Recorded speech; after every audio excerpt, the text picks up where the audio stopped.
m'appelle Louis Fouché, je suis médecin anesthésiste réanimateur et en fait je travaille en réanimation. À revenir vers le réel et d'être dans la prudence simplement. La prudence, chez Aristote, s'appelle la phronésis, c'est l'intelligence du courage. Il faut comprendre que les médecins ils ont du mal à parler parce qu'ils ont peur en fait. Ben oui, oui, oui. Ils ont peur de perdre leur boulot, quoi. Ils sont soumis à une très grosse pression en termes de ce qu'ils sont en capacité de dire. Je viens créer une diplomatie. Et ça, c'est la clé, c'est qu'il y a quelque chose qui ne va pas. L'idée du dialogue démocratique, du débat démocratique et scientifique, on l'a complètement fermé. Actuellement, il est complètement verrouillé. Et ça, c'est un de nos buts, c'est d'essayer de faire sauter le verrou. Tu vois. Ce qui se passe vraiment sur le Covid, pour que les gens ils sachent, ils soient dans la prudence et pas la peur, c'est de tenir le rapport de force. C'est être capable de générer un rapport de force, de pas te faire piétiner. Moi, j'ai l'impression qu'en santé, si tu veux, il faut bien différencier les gens qui vendent des remèdes ou qui vendent des systèmes de remèdes. Donc l'industrie du médicament, par exemple, et l'industrie de la data. Et là, tu as des grosses multinationales. T'as Pfizer, t'as machin, puis t'as Amazon, t'as Google, t'as Facebook. Et puis les gens qui font le soin dans la pratique quotidienne. C'est deux mondes qui sont séparés. C'est ce monde des grandes entreprises qui a mangé le système de santé et qui a pris toute la place pour décider de ce qu'était la santé. Donc c'est eux qui ont décidé qu'en fait on s'occupait de la maladie et pas de la santé. On fait pas de la prévention, non, non, non. D'accord. On a toute une partie de la population qui va mal parce qu'elle vit dans un monde qui est un monde numérique, qui est faux en fait, qui n'est pas la réalité, qui est virtuel. Et le Covid, c'est un exemple de ça. C'est que les gens, ils vivent dans une bulle d'imaginaire sur le Covid. Ils suivent les courbes du nombre de cas, le nombre de morts, le nombre de trucs. Mais pourquoi la réelle est pleine? Parce que la réelle est tout le temps pleine. Parce que dans ce système néolibéral dont on parlait, le but, c'est le profit. Et donc, ma réelle gagne de l'argent si elle a des gens graves et qu'elle est pleine. La moitié et même plus de ce qu'on publie ne sert pas à soigner les gens, ne sert pas à savoir ce qui est vrai. Sert juste à vendre plus de médicaments. Ils l'ont écrit, les rédacteurs en chef, si tu veux. Donc aujourd'hui, la science, elle est instrumentalisée par des puissances économiques et par des puissances politiques. Et donc ça devient dur de savoir ce qui est vrai, ce qui n'est pas vrai. Le but, c'est l'optimisation du profit, et y compris pour les structures de soins. Ça veut dire quoi? C'est-à-dire qu'aujourd'hui, une clinique, elle ne cherche pas forcément à soigner. Soigner, c'est à la marge. C'est un moyen de faire de l'argent. Et donc, tu as plein d'investissements. Mais c'est très compréhensible pour les gens quand tu parles des maisons de retraite. Est-ce que les maisons de retraite, les EHPAD, c'est vraiment fait pour prendre soin des vieux? Non. Tu sais bien que le directeur d'un EHPAD, il est là pour gagner de l'argent. Tu as bien compris quand il te raquette 3 000 € par mois pour s'occuper de mamie ou papy. Parce qu'en vrai, si tu veux prendre soin des vieux, c'est pas comme ça, on est d'accord. C'est vrai aussi pour les hôpitaux maintenant.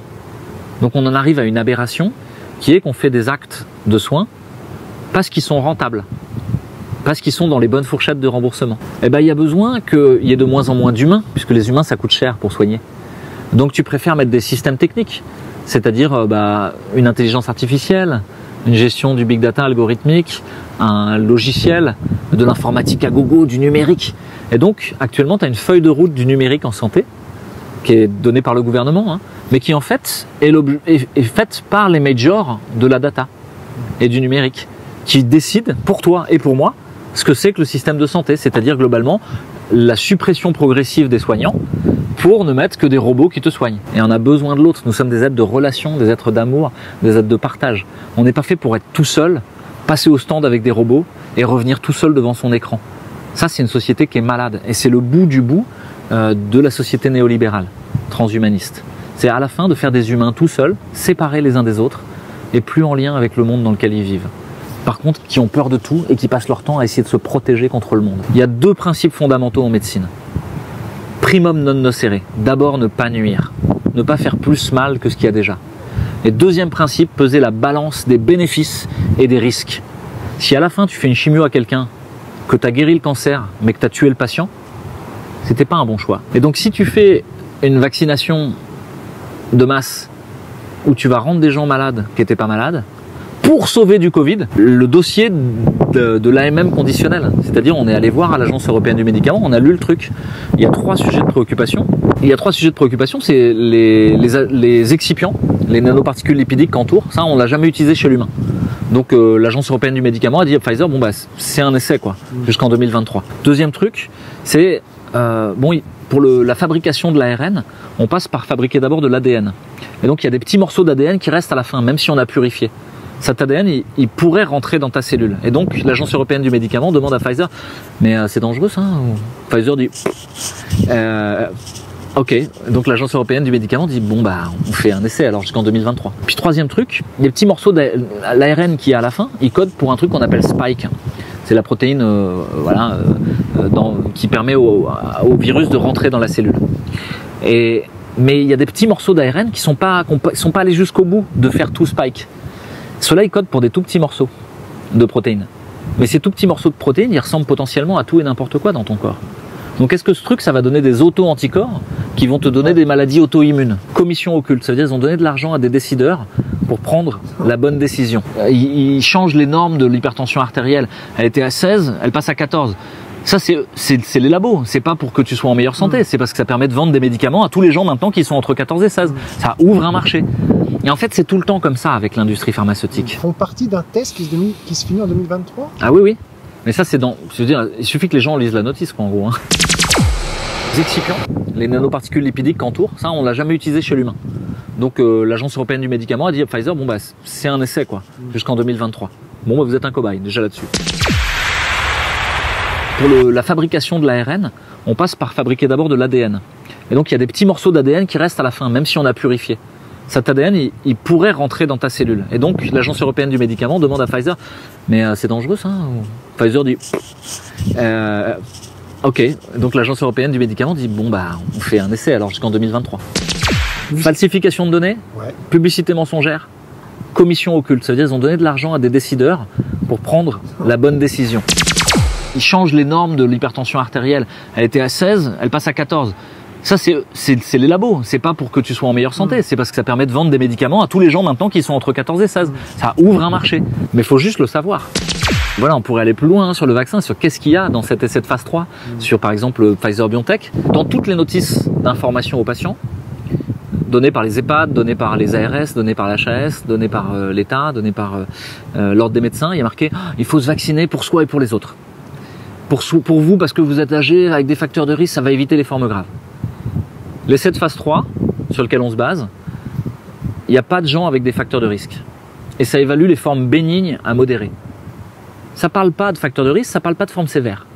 Ça ne parle pas d'hospitalisation, ça ne parle pas de réa, ça ne parle pas de décès. Ils ont testé 60 000 patients, il faudrait vérifier l'info, parce que là, sinon les fact-checkers vont se jeter dessus. Mais en gros, ils n'ont pas eu assez de décès ou de formes graves pour pouvoir comparer. Ça veut dire que c'est une maladie qui est assez rare, quoi, les formes graves. Chez les plus de 75 ans, en pleine forme, sans facteur de risque, c'est pas significatif entre ceux qui sont vaccinés et ceux qui sont pas vaccinés. C'est-à-dire quand on dit ouais, il faut vacciner en premier les gens dans les EHPAD et tout. Non, dans l'essai, on peut pas dire ça. En tout cas, c'est pas vrai. On peut le penser, on peut faire de la propagande, mais c'est pas des faits, quoi. Ensuite, chez les autres, donc ça diminue les formes bénignes à modérées, soi-disant à 90%. C'est l'éditeur en chef associé du BMJ, il a repris l'étude. Et il a dit, si je reclasse bien les patients comme il faut, je ne rentrerai pas dans les détails, mais non, c'est pas vrai, il y a plutôt 29% d'efficacité. Ça permet de diminuer la transmission aux autres, c'est un geste altruiste. Là, tu sens revenir le coup du péché culpabilisateur de l'église du XIVe siècle, quoi. C'est-à-dire, ah ouais, je le fais pas, c'est péché, quoi. Et faut que je pense aux autres avant moi, hein. Ce qui compte, c'est les autres, avant moi. Non, déjà, ce qui compte avant les autres, c'est vous. Et donc, le péché culpabilisateur, c'est de dire, ouais, attendez, si vous êtes vacciné, comme ça, vous serez moins contagieux. C'est pas démontré dans l'étude. Et pour le moment, on n'a pas d'étude qui le démontre. Ça veut dire que les gens qui sont vaccinés, pour le moment, on ne sait pas s'ils transmettent pas tout autant la maladie.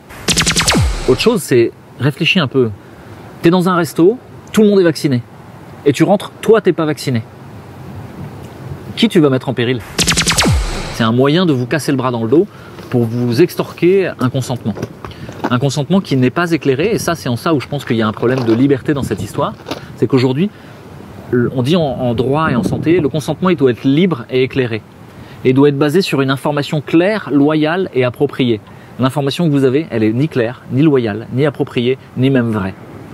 Et donc votre consentement, il n'est pas réel. On vous l'a extorqué.